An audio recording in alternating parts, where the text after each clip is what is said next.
Hi and good morning to all. It's indeed a great pleasure and privilege to be amidst Mr. Sahai Mayes sir and Dr. Franco sir. And it's again a great privilege for me to start off addressing you wonderful teachers of an excellent institution like the SBOA. So I'm sure that you've had 4 Power Pack sessions of very interesting material that you've heard on different systems. I was told that the Singapore education system was discussed in detail. So I'm just going to keep it quite short, so I don't want to go on lengthy sessions to try and explain the system to you. Just major takeaways from the system, obviously a basic introduction of how it works there, the school systems, and what are those little things that we can take away and incorporate into our Indian education system, because you can't really tinker with the system too much, or rather shake it up too much, but you definitely can tinker it and bring in new systems or new initiatives into our education system. So that's just an overview of our campus. So Finland, the basic geography of it, it's got Sweden, Norway, Russia and Estonia in all 4 directions. And on demographics, it's about 5.4 million people, which is about 54 lakhs, and we are somewhere around 1,300 million. So anyway, moving on. We all know that the education system in Finland is world-renowned, that it's been over on a lot of international studies that have happened, that they've topped and been in the top 3, 4, 5, and like Sir said, they used to top the PISA study. And now they've just reduced it a little bit here. Next please. Right. So what I want to explain is that the education system as such is not something that you can look at in a silo.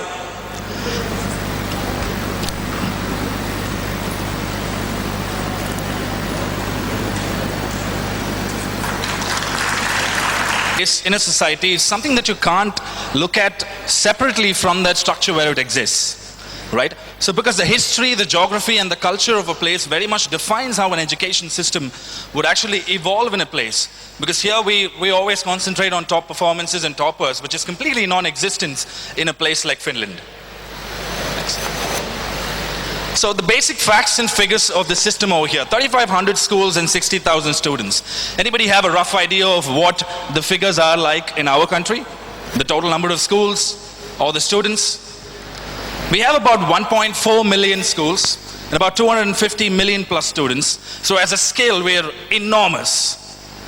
And another very important aspect is the amount of government spending that happens as a percentage of GDP, which is 6.4% is what is explained in the Finnish system.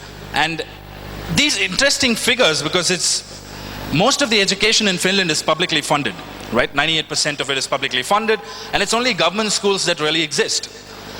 On a comparison, if you look at the Indian scenario, as far as government figures go, in 2014-15, our spending was about 0.63% of the gross domestic product, which is quite sad.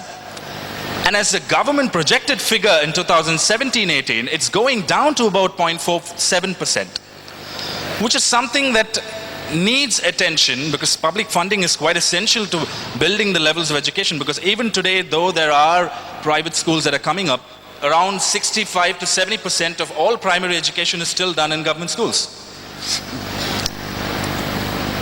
There's a little bit about the education governance that I will explain to you a little bit later. So there's one of the defining features, because here we would just talk about a few defining features that you have in the Finnish system. So this is one which is the centralized and the decentralized aspect, and a fusion between the both. So what happens is your basic law policy that's made at the apex level by parliament or state legislatures remains quite the same. And the interesting aspect here is something called the National Core Curriculum. So this is something that's drawn up by the National Board of Education in Finland, which contains experienced teachers, principals, experts on the field who get together and devise this National Core Curriculum once in, let's say, 10 years. So the last one was in 2014, the next one will be in 2024. So this National Core Curriculum is what permeates down to the lowest level in schools. So at the municipal level, you have the municipal committee, because basically schools are run by municipalities in Finland, right? The local governments. So imagine what happens if we had that happening, municipalities running schools. But that's what it is. The level of quality at that level, at the municipalities, is enough for that society to take ownership and run that school. And then you have an annual plan, which we all do at the school level. And after that, you have an individual implementation plan, which is quite, which gives the autonomy and independence to a teacher, right? So here you have certain books and certain techniques of teaching, which you're expected to follow as part of the curriculum. But in Finland, you could just teach whichever way you want.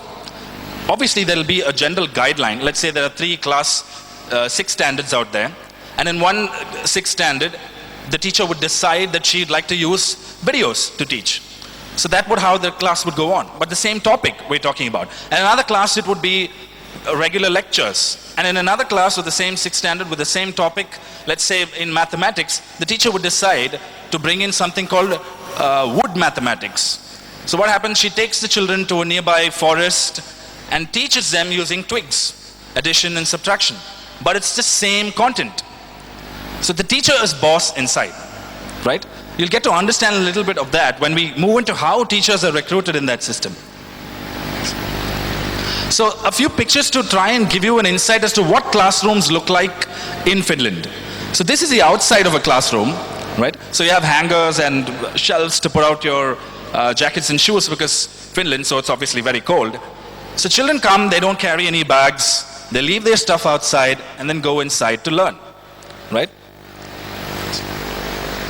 What a basic classroom looks like, very similar. The person who made those green boards is probably a millionaire or billionaire right now. It's all across the world. Next. So the furniture that's inside the classroom, what I was telling you about, there are no bags that children carry. So all of your learning tools are inside your own desk, which is assigned to you. So basically you come to school to hang out, right? It actually is true. There are no restrictions at all, no rules, no restrictions on what you can do and can't do. And you don't really have to listen to the teacher at all, you know? So it's very interesting that the different pace and of how teaching is actually happening in a developed nation. So I hope you guys can see what this is. It's what looks like a piano in a primary classroom, right? So we'll come back to why there's a piano in a classroom. As I was telling you, the national core curriculum, what it defines. And it's interesting that the first thing they define is the ethical objectives of education, and it's probably the only thing that we don't define. And it talks about the level of skills that should be built in children as they progress through school, and how should a learning environment be, and what should a learning environment be like. So these are very broad guidelines that this national core curriculum puts out. And you also have what kind of emphasis at the municipal level and the school level, what kind of responsibilities and freedoms and flexibilities will be offered at these different levels. So what happens is, when the teacher is teaching in a classroom, they don't have standardized textbooks, so the only thing that they actually refer to is their core curriculum. So it's like their Bible, it's like their school manual. It has everything as to how a school should be designed and built, up until what kind of, lesson plans, or rather the broad frame of curriculum as to what you teach.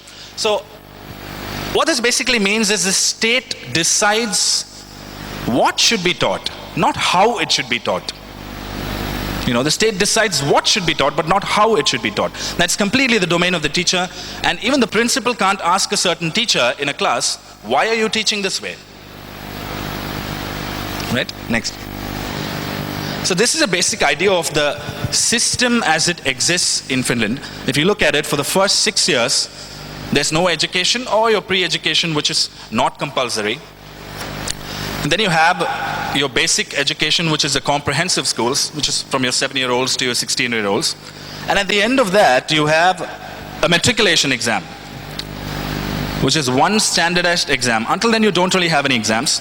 And the interesting aspect here is that what you see on the right, the vocational qualification stream. So what and the interlinkages, if you could see, there's bachelor's degrees, master's, and doctoral licentiate degrees. And the same way with polytechnic bachelor's and master's and so on. So yeah, we know that. But what with all of those arrows that are constantly going between them? That's where the interesting part is. So let's say you decide you want to become a doctor when you're going to give your matriculation exam. So you take the matriculation exam and you get a certain set of merit list and marks. And what happens is, you then have to write separate exams or tests to get into different universities. So this is just a qualifying that you're finishing off of school. So let's say you do that and you want to become a doctor and you finish your bachelor's. But then you decide that being a doctor is really boring and you would like to become a plumber, right? So what happens is, you can directly jump away right from there into the polytechnic bachelor's degrees and go on with it. Similarly, you're a plumber and you decide that I'm done fixing pipes, maybe I want to go fix some pipes in the heart, right? So what you do, you finish a 3-year course of vocational education, which gives you that qualification of your matriculation exam. So you either do the matriculation exam or a 3-year vocational course. So after that, you're free to choose. Obviously, again, if you want to move from being a plumber to a doctor, then you have to write that entrance exam, which is there in the different university.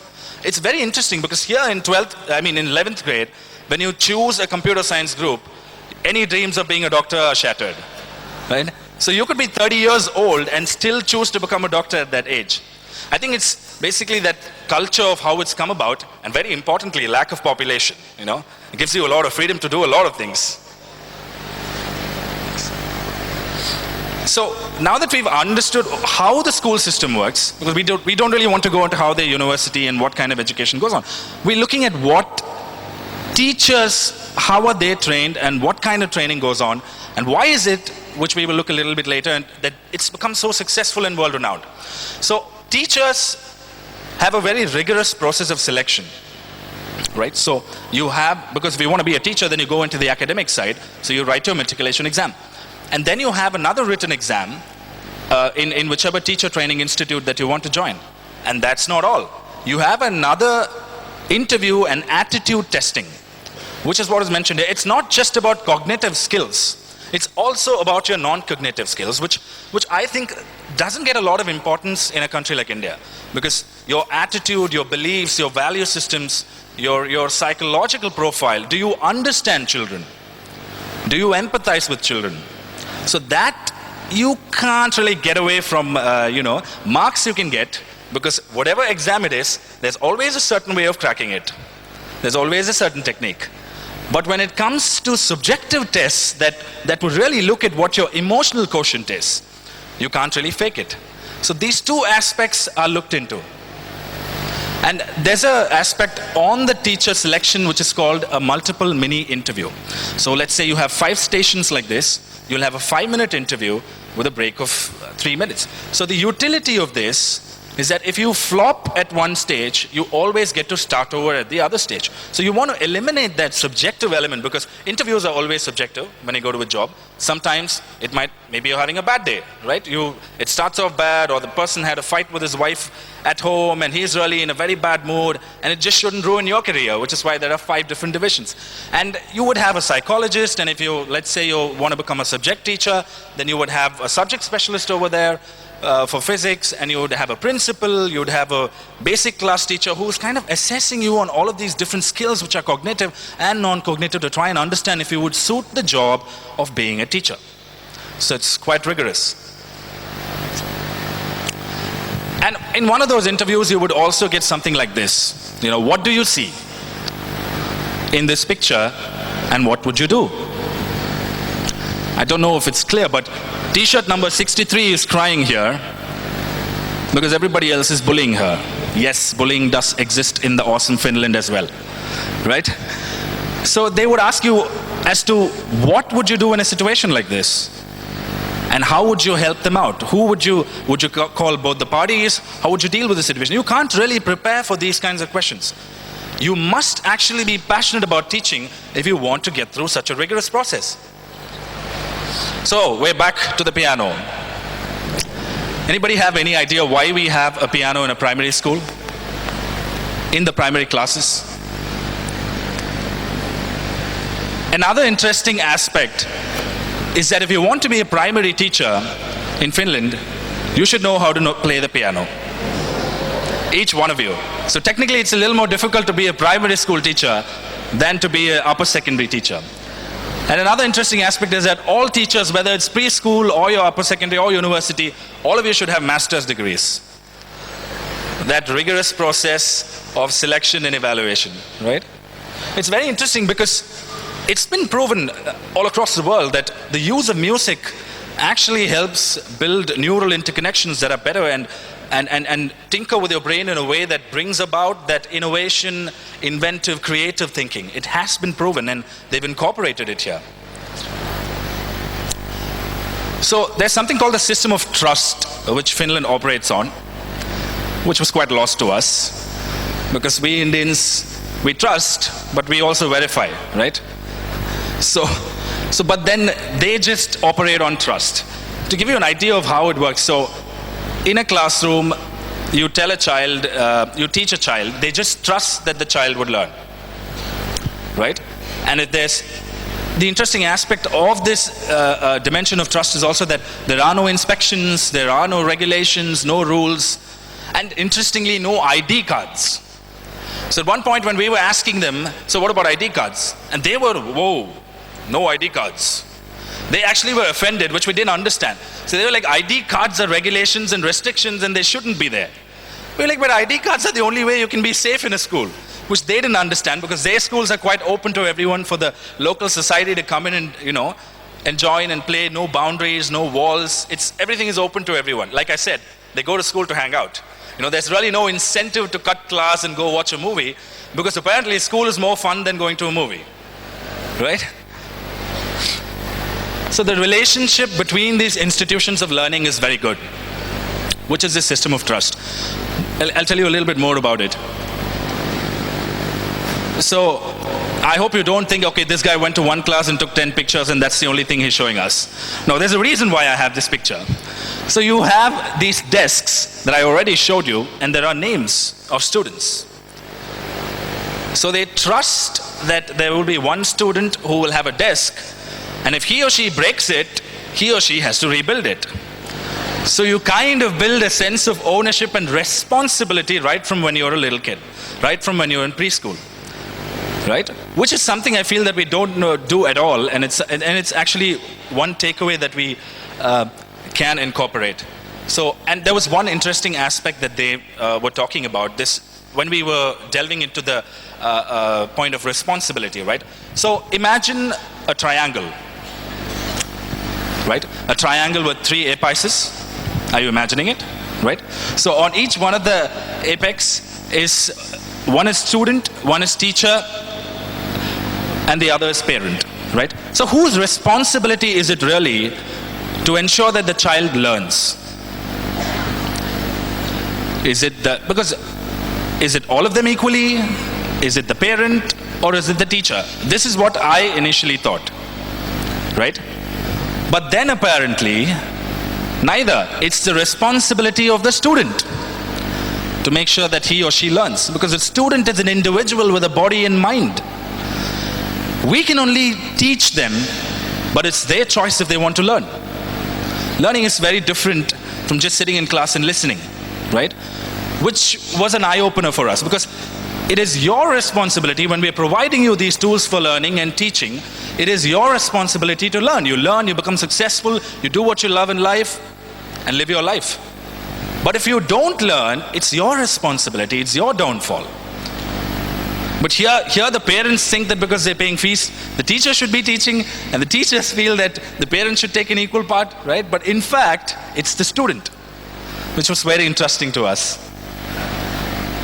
So this system of Finnish education that we've, now that we have a basic idea of it, that we've been talking about, that it's so awesome, but has it been awesome always? So, and then we realized that no. During the 1960s to 80s was when a lot of reform happened, and they actually got to the top of that in the next 20 years when they worked on it. So why is the Finnish system successful? Because we've spoken about what a classroom is like and what that culture of teaching inside is like, right? But doesn't mean that if you give all of that freedom to children that they will learn and there would be actual true learning happening. There have to be other dimensions that are reasons for why this system is successful. So I'm just going to give you a basic overview of the few pointers. So one is education for all. And what this means is the Finnish constitution says that all education is free in all of the schools, including one free meal for lunch. So everything is free because it's state funded, right? And the kind of infrastructure that's inside is top notch. So it also includes something called special education needs, where you have the the physically disabled, children with behavioral problems, with special learning disabilities, all of those things come into one classroom where the teacher is trained to have an inclusive system of education. It's quite possible because there's like 15 kids in a class. So you can actually sit down and make sure that every kid learns. And what they emphasize on is the fact as their success story is that they've been able to raise the weakest and the lowest levels in a classroom to make sure when they finish school education in the Finnish system that they are at one basic level when they leave school, which is what they pride themselves in talking about, So this real topper culture does not exist there. And because you only have one separate examination, and they tell us that there is no competition and there's collaboration. But I'm a little bit skeptical about that. I'll tell you why. Educating competent teachers. I think we've been over that. After your rigorous process of selection into teacher training institutes, you again have various modules that give you those cognitive and non-cognitive skills to be a teacher. So, class teacher education is basically what your primary and class teachers are, and then you have subject-specific teachers, right? So what this basically tells you is if there are 100 people who are applying to be teachers, there's only 11 who get in. Extremely competitive. It differs a little bit with subject-specific teachers and maybe a little bit with the vocational teachers. But they create that level of merit and qualification that's required for you to become a teacher, so quality comes trickling in automatically. Right? So Finland is probably the only country where you will hear, so, hey, you're Finnish, how are you? I'm good, so what do? I'm an engineer. Oh, that's great. Why did you become an engineer? Well, I couldn't become a teacher, so I became an engineer. No, it's true. So it's very interesting how these guys have made teachers be valued in society, because I firmly believe that if there's anything in the world, anywhere that you want to do, the way society looks at it is the defining characteristic of changing that system, right?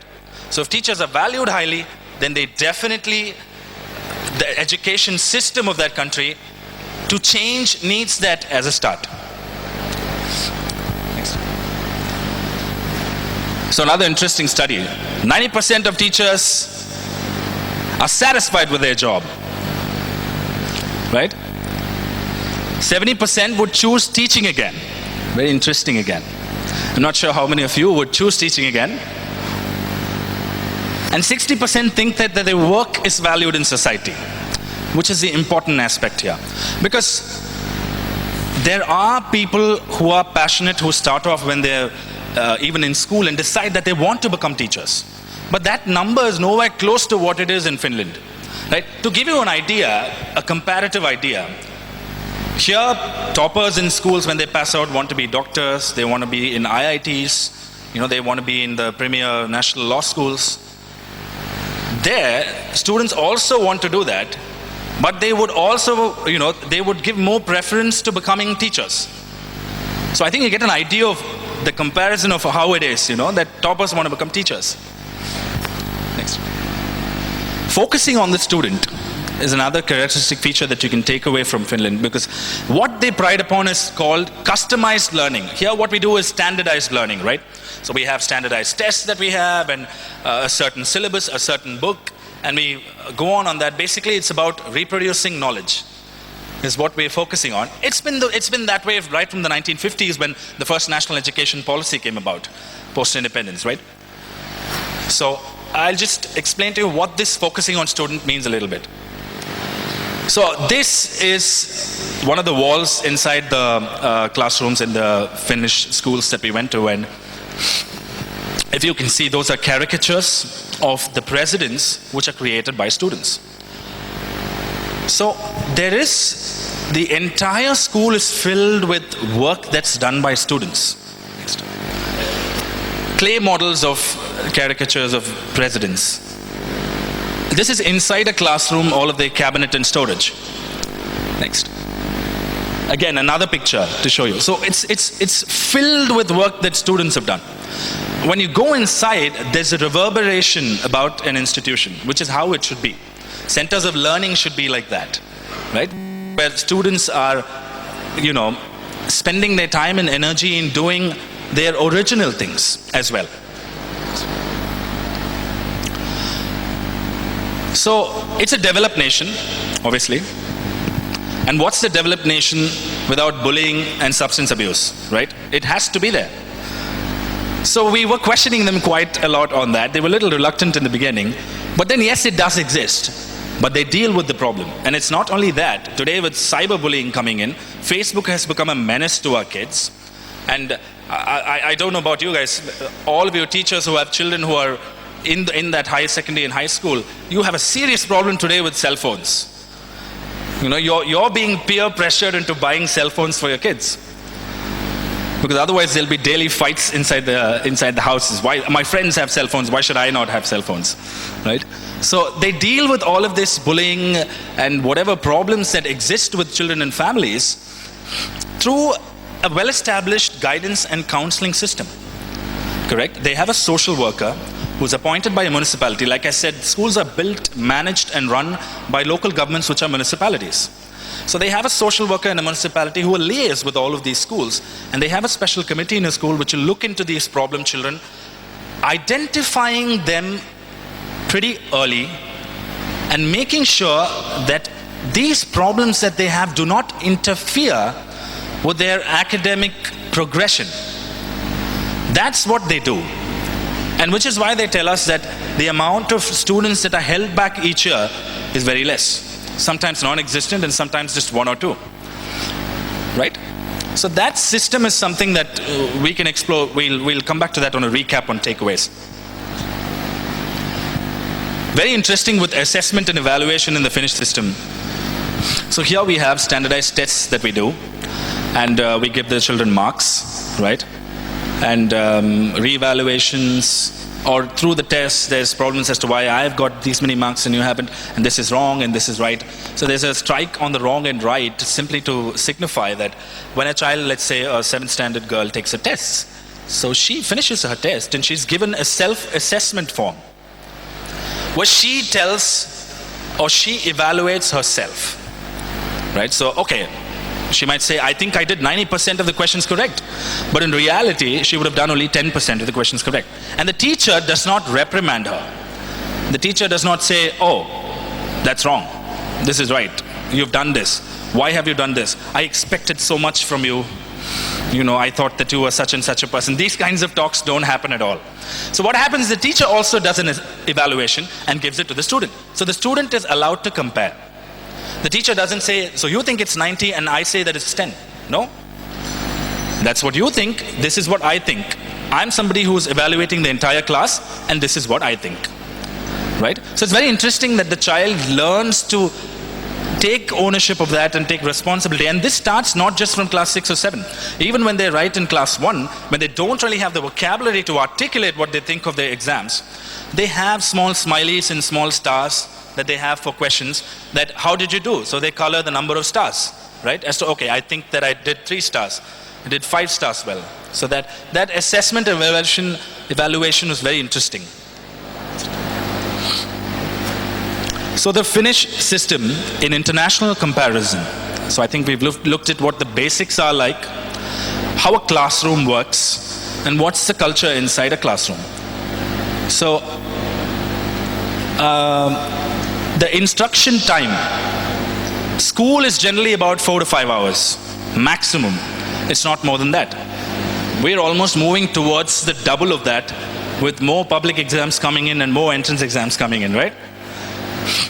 So the differences between schools are small. What this means is that every school is publicly funded and every school is actually set up by a municipality committee. So the choice of school really becomes about geographical proximity. Because let's say you have a school at 10 kilometers and you have a school at 5 kilometers. You wouldn't even try and go and visit the school at 10 kilometers because it's going to be just the same.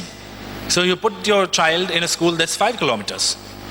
Right? There's no concept of, they don't really understand it at all when we try and ask them, so what about this? The only private schools that exist are those that cut away from mainstream education, something like religious schools, spiritual schools who want to explore a different avenue, and that's a very minute percentage, and even those schools are publicly funded. Private education does not exist, right? So you have moderate costs. What they mean moderate is talking about developed nations, because it's something around 10,000 euros per student, works out as something like 7 lakhs per student, not even close to moderate in our terms. We can do wonders with that kind of money. But hey, in developed nation standards, it is quite moderate. The socio-economic effect is moderate. And what they mean by this, that the socio-economic effect is moderate, is that you might be a really wealthy family, you might be a really poor family, but you really don't have a choice. You only have one kind of school to go to. So what happens is the quality of education, the stuff out here when you get out of school, there is no difference in that level of education that you get. So that you don't really have an advantage in school education if you're from a wealthy family. So the effect of that, and in turn, inequality in education is probably quite reduced when they pass out of school. And like we discussed, teachers feel highly valued. I mean, here you have a problem you call, your friends. There, or people who are in positions in society. You have a doctor. You think that okay, maybe a doctor will know better if he's if he's somebody who's been advising you well. You call him for problems in your family. So in Finland, when people have problems in their family, they call teachers.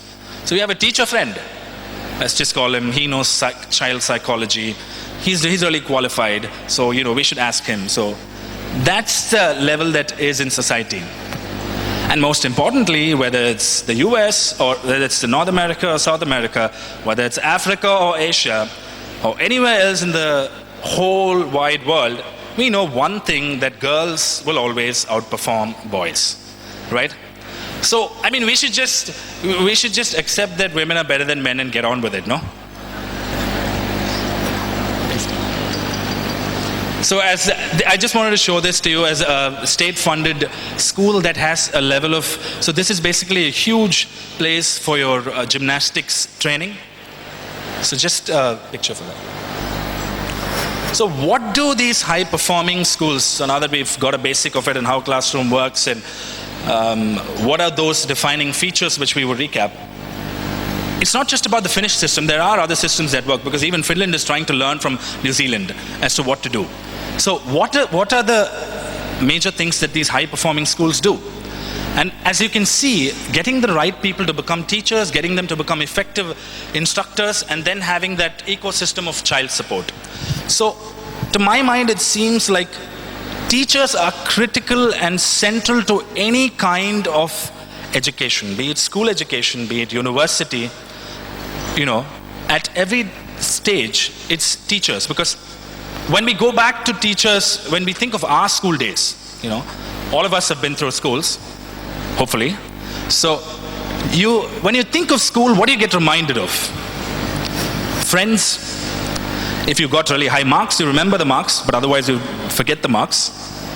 But teachers, all of us have that 1, 2, or 3 teachers who've inspired us, who've been kind to us, right? So when you want to change the education system, you want to develop it, teachers are the central tenet and element of it. Without teachers, nothing exists, right? So which is what Finland has done successfully, and which is why they've been able to rise on top, right? So what are the major takeaways for us? Just a recap of these things. So when we were talking to the groups that were organizing the conference over there, so at one point when I was telling you that teaching There are different ways of teaching. There's no real set and right rule of how you have to teach in a classroom.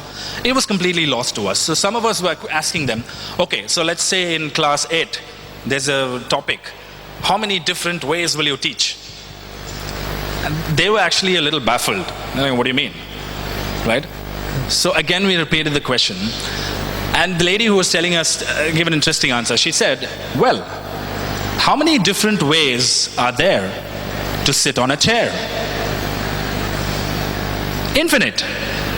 So teaching has infinite ways that you can't really confine and define as to how you can teach. Right? So that was an interesting thing that they mentioned to us, which I think we should learn. Because when you give that autonomy and independence to teachers, they can do wonderful things. So as takeaways, what I kind of understood from the whole immersion into the Finnish K-12 system was a few pointers. One, vocational education focus. They have that interlinked system of how it works.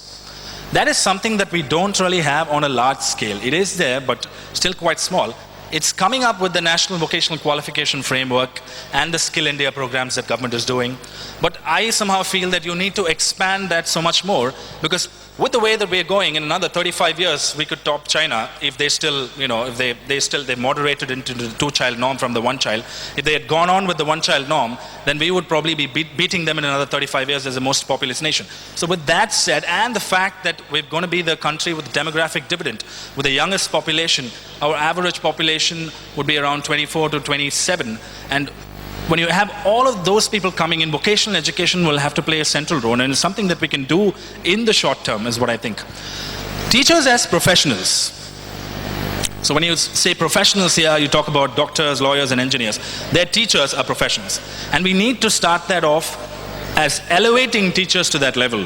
Probably having a national entry test for teachers. I guess you guys will be safe because you're already in the system, but make it a little more difficult for people to get in. So then merit and quality will automatically trickle down, right? So the sense of ownership that I was talking to you about, where children are taught that responsibility and ownership of things that they do, because right from your pre-primary, children go to class, they take their things out, they work on things. It's very interesting. There's a carpentry station out there for the high school, and there's huge hacksaws, huge hammers. All of them are freely available outside.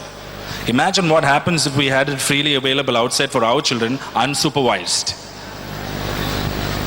So that ownership responsibility is taught at a young age, and that culture actually allows them to, bring in that, what can you say, civility, or maybe it's also to do with the lack of population, which I keep harping on.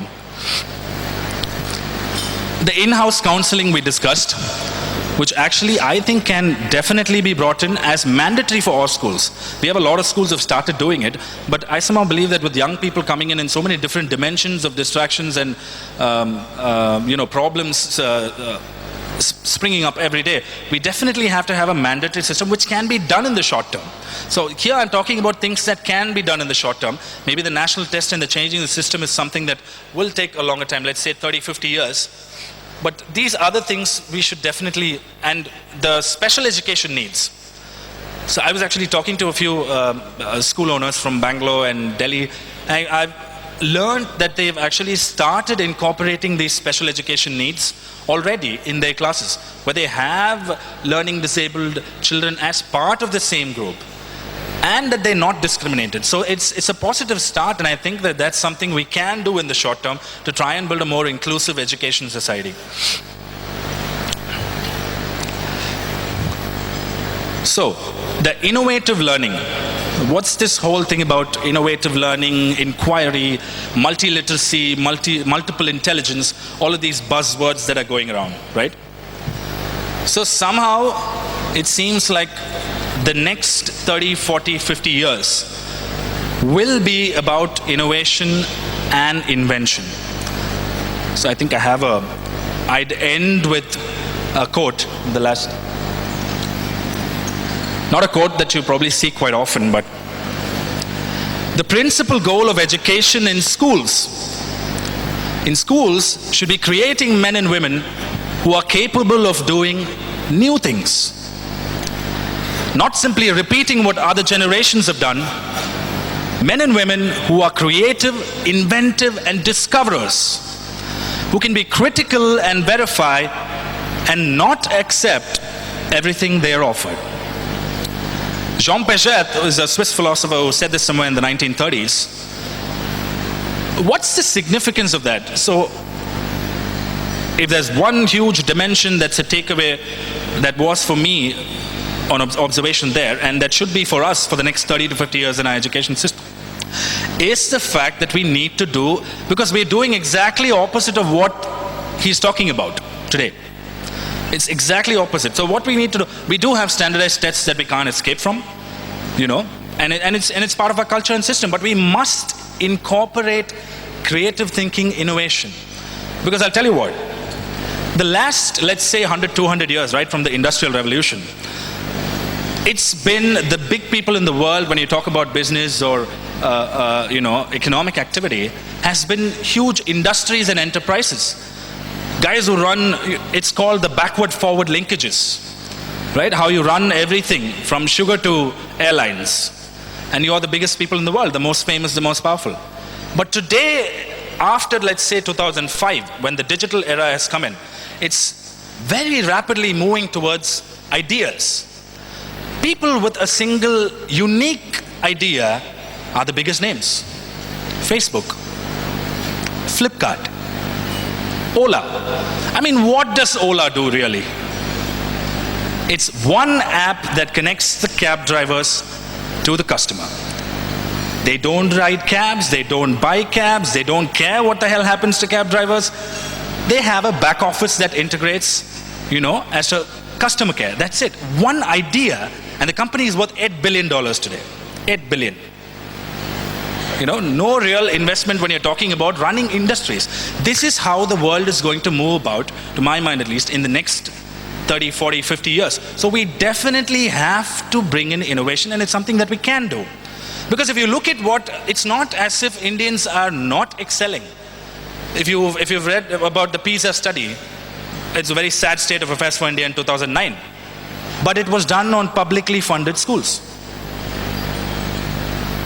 You know? Because of Google, Microsoft, it's our guys who are out there on top. So there must be something right we're doing with our system of education. No, there's something right in the way that we run society, in the way that we are as a people. We are a family-based society. And there's a great strength to that. But what happens is, these guys who pass out of school and college, they have to unlearn and relearn when they want to get to the top in the world.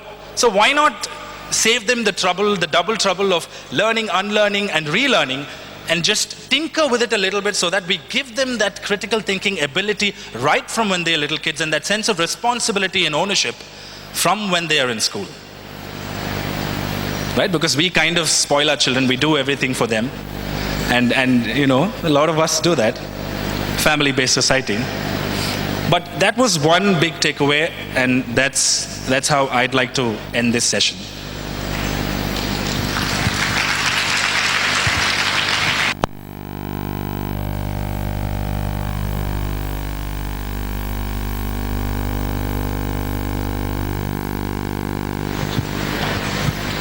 Anybody have any questions, observations? You can ask me in a couple of minutes, or...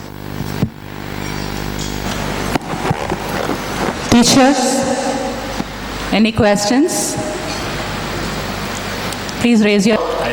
Our central government has introduced NEET exam all over India. Yes. Now in Tamil Nadu, most of the schools added a separate period for NEET coaching. Many schools becoming NEET coaching centers now. Yes. And they are concentrating only on MBBS. What will happen to the other subjects? This is my question, sir. This is what I was telling you about. Thank you for the question. And it obviously, what he's saying is a culture that's coming in will probably, the era of coaching centers is going to be back.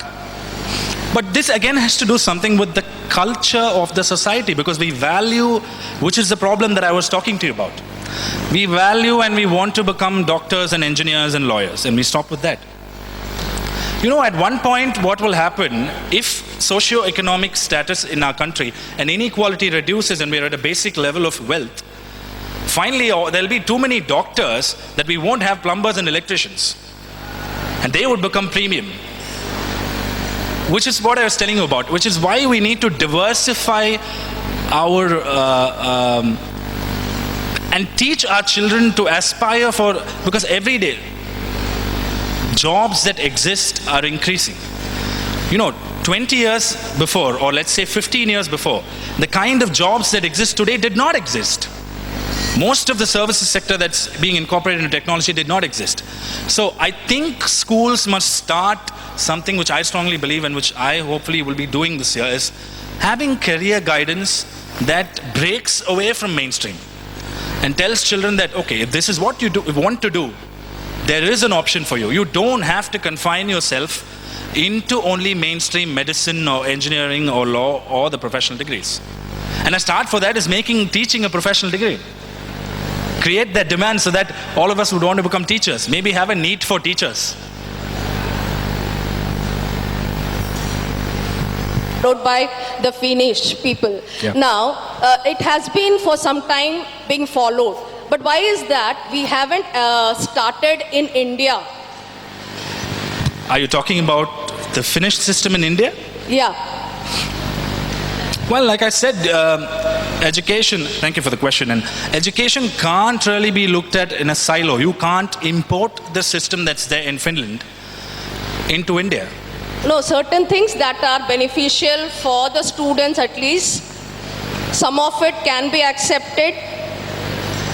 Exactly, which is the point that I'm saying, that schools must take the initiative, because large-scale changes in the system of curriculum or how things are done will not happen quickly, because it involves government and there are a lot of complexities to it. So my point is, the takeaways that I was talking to you about, the last 5-7 points that I mentioned, you don't really need major intervention from government to permit you to do these things. Special education needs, you can do it. Bringing in innovation and creativity, you can do it. So these things, we must start doing it, but we haven't been doing it, like you said, is the truth. But I somehow feel that schools do have the freedom to start off, so that when it becomes a culture, when a lot of schools start doing it, it will become mainstream at some point, is what I believe.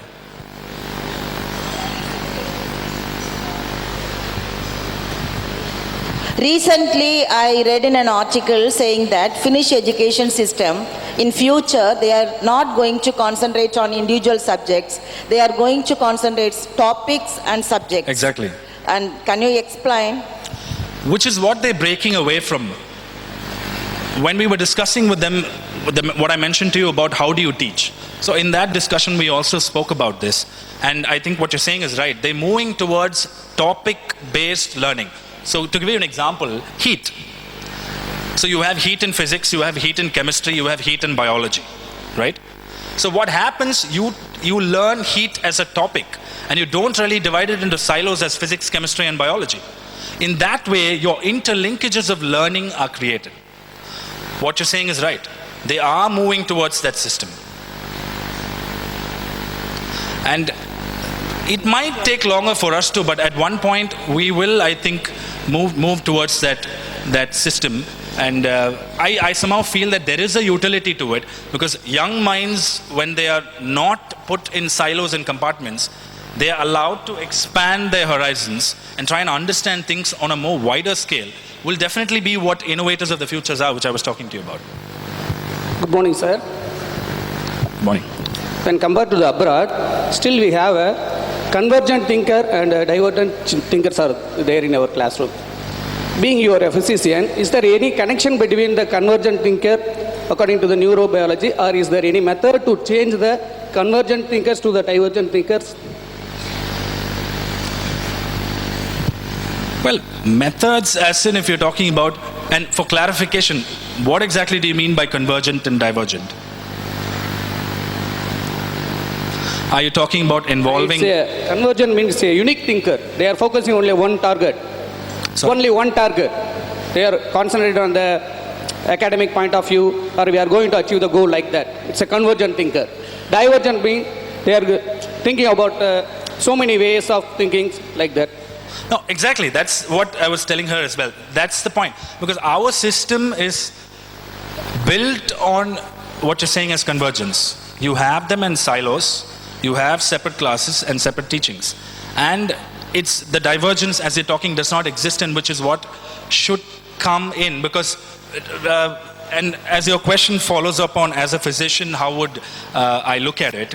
As a physician, what you're saying is exactly right. You cannot really confine yourself to a certain subject.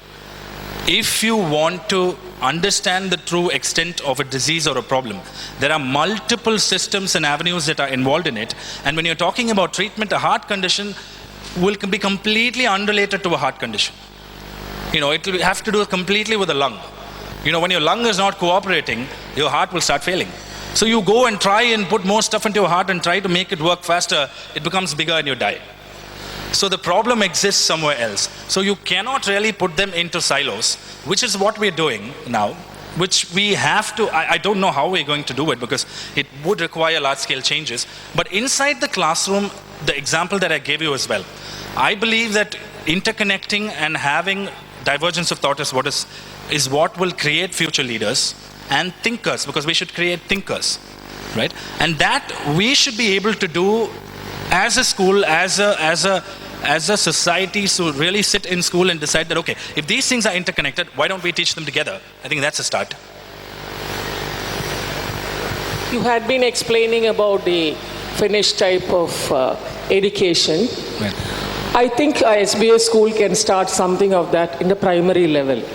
Definitely. Because we can incorporate most of the things what you have told in the primary level where we are developing that. Yes. Then later on, I think the children themselves can take off. I would like you to tell us how they do the classroom teaching, what you said is not happening. Individually, if each child is going to start at a different pace, how do we manage in bigger crowd? You're talking about special education. Not special education. How do they teach the subject? You said everything is in a different way. How do they teach? Supposing I can just ask you science.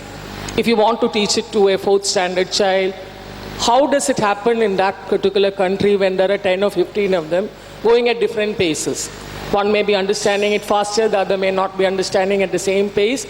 Do the teachers stay back and take it, or each one is proceeding at their own pace? They identify, to answer your question, as to what kind of pace each one is learning, right? And they have the luxury of time and lack of population, like I told you. So one class only really has 15 students, and most of the classrooms had 12, 10, you know.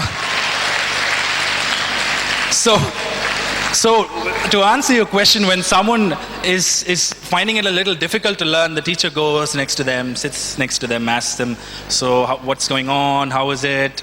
Are you finding it difficult? She spends, you know, if there's 10 people, you can spend 5 minutes with each child separately in one period.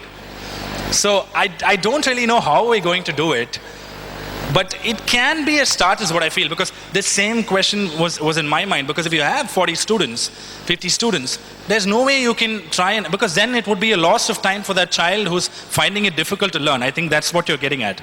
So in that case, then we come to the question of, do we stay back after school and then teach them separately? And then that whole point of having them in one class, it breaks that whole point. So I don't really know, ma'am. I haven't found the answer to that yet. Maybe at some point we will make our classrooms 15 people, and then we'll have to build 20 more schools. But hey, thank you. Thank you all. I hope I didn't bore you so much. Hope you guys learned a little bit. Thank you all.